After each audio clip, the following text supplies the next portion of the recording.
All right, physics students, today I'm going to take you through the homework assignment. This is our last new content homework assignment for the trimester. And so I'm going to go ahead and start out here with page 163, number 3. And this says that we have a 40 kilogram child. So that's a mass in a swing that's attached to ropes 2 meters long. Okay, so here is my swing and here's the kid, right? And the length of the rope is 2 meters. And find the gravitational potential energy associated with the child relative to the child's lowest position under the following conditions. So first of all, what is the lowest position? Well, it's going to swing up and down like this. So the lowest point would be right here when the string is straight up and down. Okay, that's going to be our height equals 0 position. All right, again, the kid's not going to be on the ground, but that's not what the problem's asking. That's the lowest position. Okay, so A, when the rope is horizontal. All right, so first of all, anyone who's ever swung before, you know you're not going to get to horizontal, but let's just say that that's the case. Okay, let's say the kid's on the swing and gets all the way to this position, horizontal. So what is the potential energy at that position? Okay, well, we know that this is 2 meters from here to here, so this is going to be height, we'll call that height 1, and we'll call the top height 2, and that's going to be 2. All right, and we know the mass. So what does potential energy equal? Potential energy equals mass times gravity times height. Now, I'm not trying to find the difference between the height. I mean, I guess technically I do find that, but this is going to be 40 kilograms times 9.8 meters per second squared times 2 meters. All right, so I'm going to pull my calculator out here and go 40 times 9.8 times 2 equals 784 joules. All right, so that was part A. Part B says when the ropes make a 30-degree angle with the vertical. All right, so this is the vertical. So if, let's say this is 30 degrees right here, so when the rope is here, when it's here, now how high is the child? So we're looking just at this little part right here. So the question becomes, how do I know how high that is? Well, look at this. I've got a right triangle here with one side being 2 meters. I want to know what's the length of this side so that I can subtract it from 2 to find out what the remainder is here. Okay, well, this is the adjacent side to that angle. So to find y, that's going to be my hypotenuse 2 times the cosine of 30. All right, and the cosine of 30 is 1/2, so that's going to be y equals 1. All right, and so, well, 2 minus 1, that means this is a very poorly drawn, you know what, I don't think that's quite right. Let's check the cosine of 30 here. 2 times the cosine of 30 equals 1.73, my bad. Y is 1.73. I was gonna look at that and I'm like, that doesn't seem right. Okay, well, you got to see me make a mistake. All right, anyway, the height here is then gonna be 2 minus 1.73, which is going to be 0.27 meters, so that's h. So now we go PE equals mgh, but now h is the new value, so it's 40 kilograms times 9.8 times 0.27 meters. So 40 times 9.8 times 0.27 equals 105.8 joules. All right, and then for part C, it says when at the bottom of the arc. Okay, so at the bottom here, well, if we're just figuring it out from the lowest point, the bottom of the arc is the lowest point, so therefore height equals 0, and therefore PE equals 0. No math needed. All right, let's move on to page 166. Oh, you know what? Oh, right, this is 166 on the bottom set. So it's the same page, just a different problem set. These are kind of formative assessments. So number 1, a pinball bangs against a bumper, giving the ball a speed of 42 centimeters per second. If the ball has a mass of 50 grams, what is the ball's kinetic energy in joules? So you have a speed given of 42 centimeters per second. You have a mass of 50 grams, and we want to know what is the kinetic energy. Okay, well, we've got centimeters per second and we have grams. These have to be converted. 50 grams is 0.050 kilograms. Centimeters per second, I'm going to move my decimal over 2, so that's 0.42 meters per second. All right, and then kinetic energy equals 1/2 mv squared, and that's going to be 1/2 times 0.05 kilograms times 0.42 meters per second squared. So 0.5 times 0.05 times 0.42 squared equals 0.0044 joules.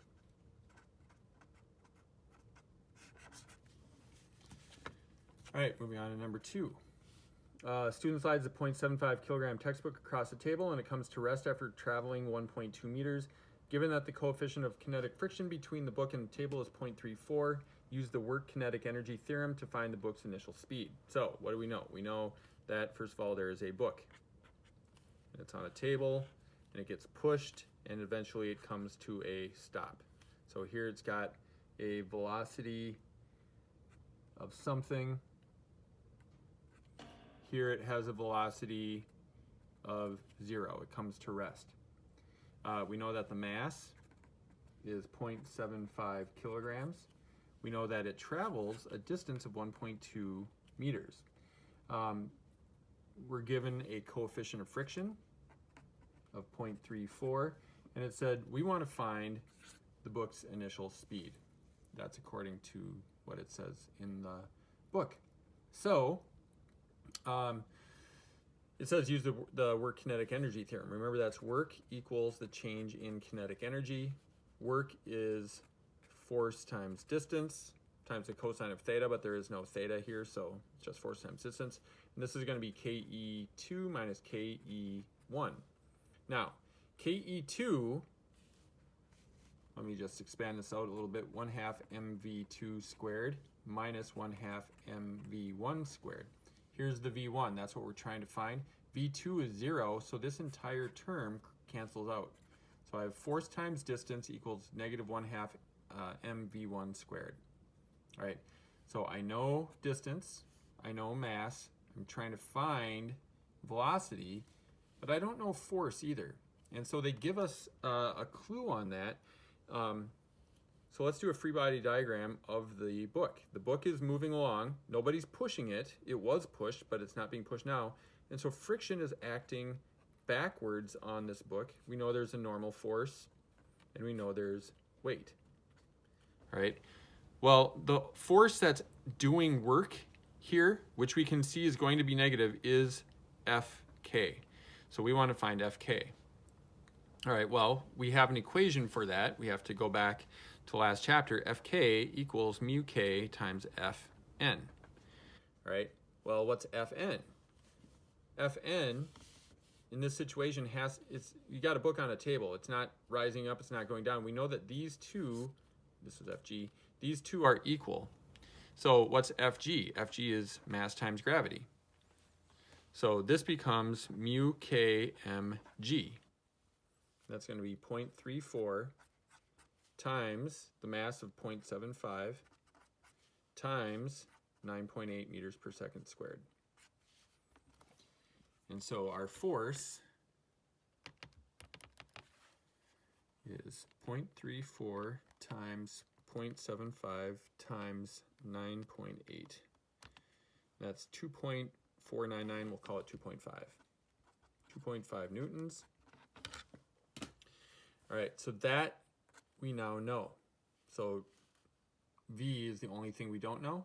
So let's get V by itself. Let's divide both sides by M. And let's multiply both sides by -2. So -2 cancels out the -1/2. So I've got V1 squared equals -2 FK times D over M. And I'm going to take the square root of both sides. Now, here's the thing. One other thing I should have written down. Notice that FK here is going to the left. And that's going to be our negative direction because the motion is to the right. So this really should be -2.5 when I substitute that in. So this is going to be the square root of -2 times -2.5 newtons times 1.2 meters all over 0.75 kilograms.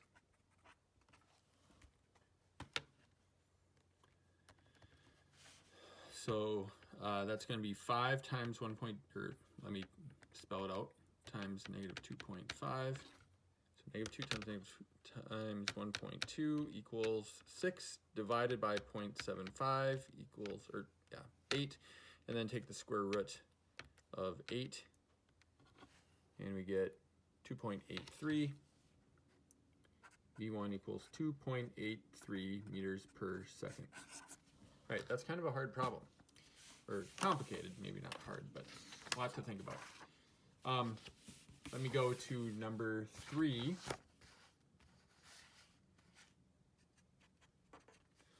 This says a spoon is raised 21 centimeters above a table.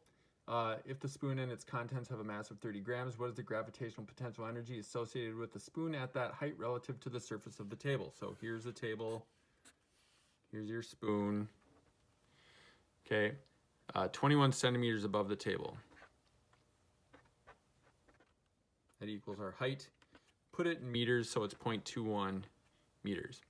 All right, it has a mass of 30 grams. Again, we want that in kilograms. Move our decimal 2 over, so that's 0.3 kilogram. Oh no, I'm sorry, 0.03. We move it 3 places over, so it's I cannot write. 0.03 kilograms. Right, I think I might have had that right the first time. All right, and what is the gravitational potential energy here? So that's going to be PE equals mgh. So 0.03 kilograms times 9.8 times 0.21 meters.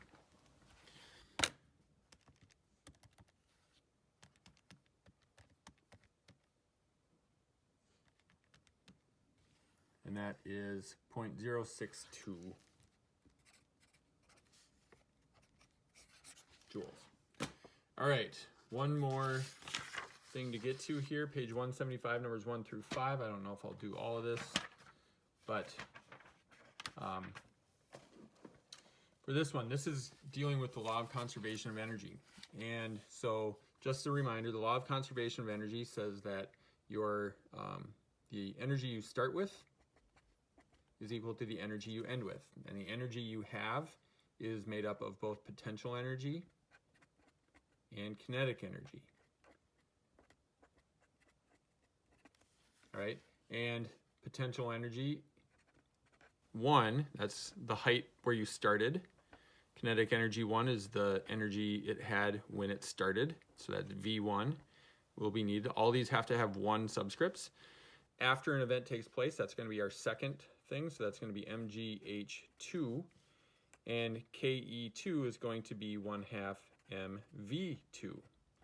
So this is the law of conservation, or LOCE, as we like to refer to it. All right, so number 1, a bird is flying with the speed of 18 meters per second over water when it accidentally drops a 2-kilogram fish. If the altitude of the bird is 5.4 meters and the friction is disregarded, what is the speed of the fish when it hits the water? Okay, so what do we have here? We've got this bird flying along. It's got a fish. Okay, it drops the fish. Fish falls in the water.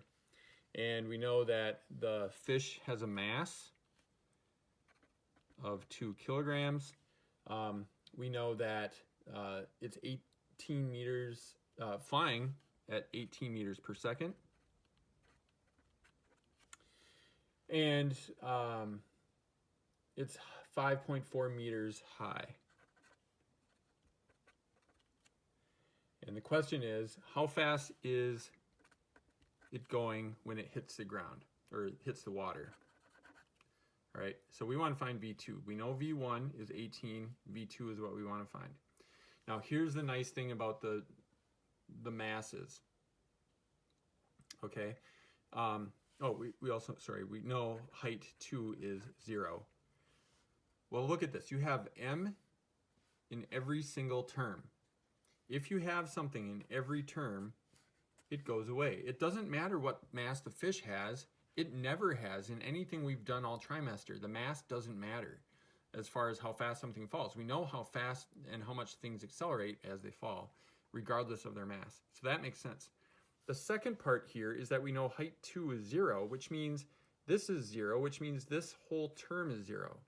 So what do we have left? We have GH1 plus 1/2 V1 squared equals 1/2 V2 squared. All right, well, let's get rid of, we want to figure out V2, so we have to unsquare it and we have to get rid of that 1/2. We'll do that, get rid of the 1/2 first by multiplying everything by 2.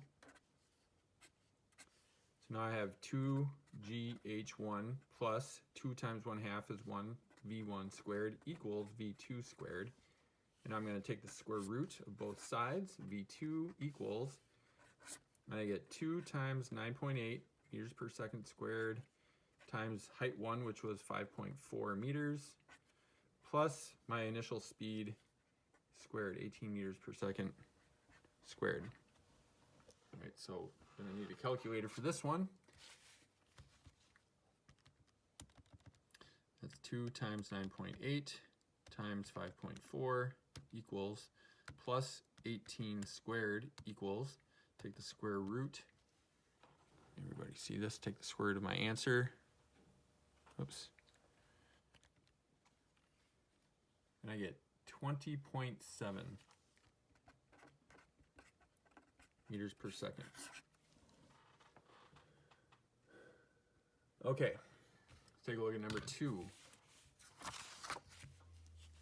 And I'm not going to do all these, but I'm going to kind of give you a flavor for what you need to do here.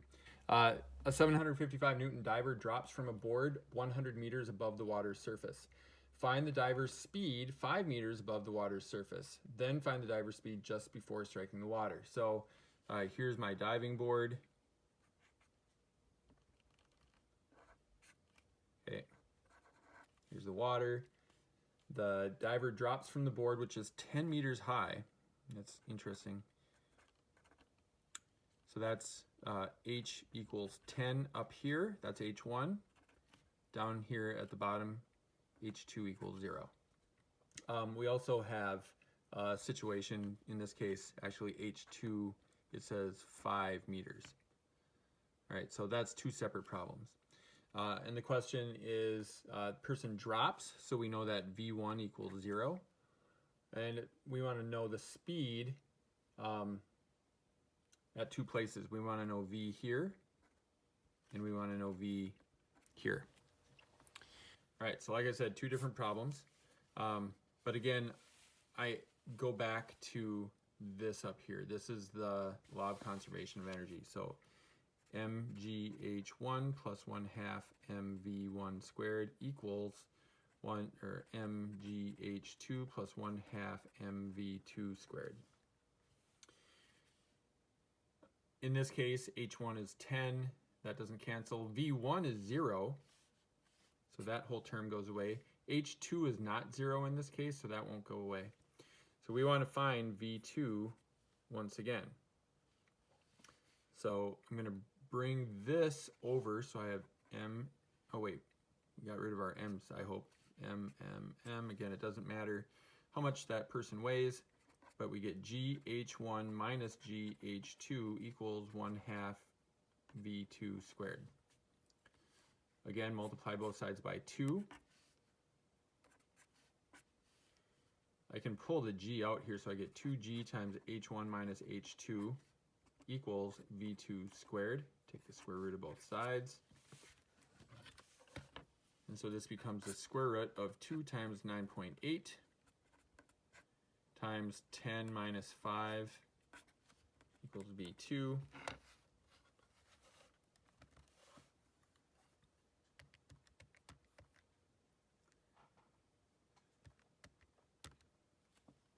Square root of that.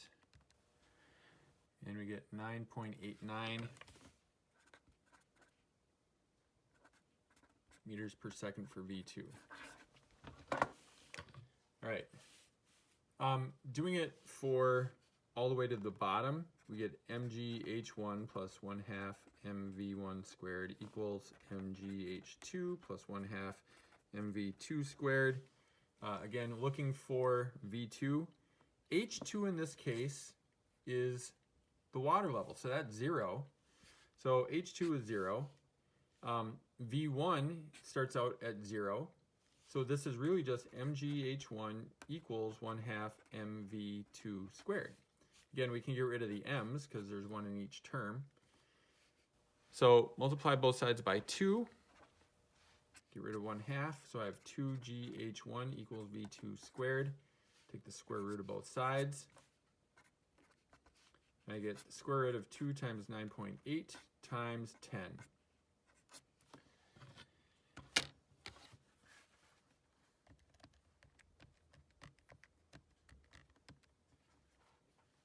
And take the square root of that. Square root of 196, I believe, is 14. Sure enough.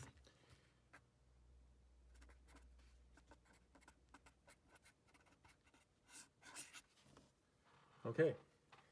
And I'm going to stop right there.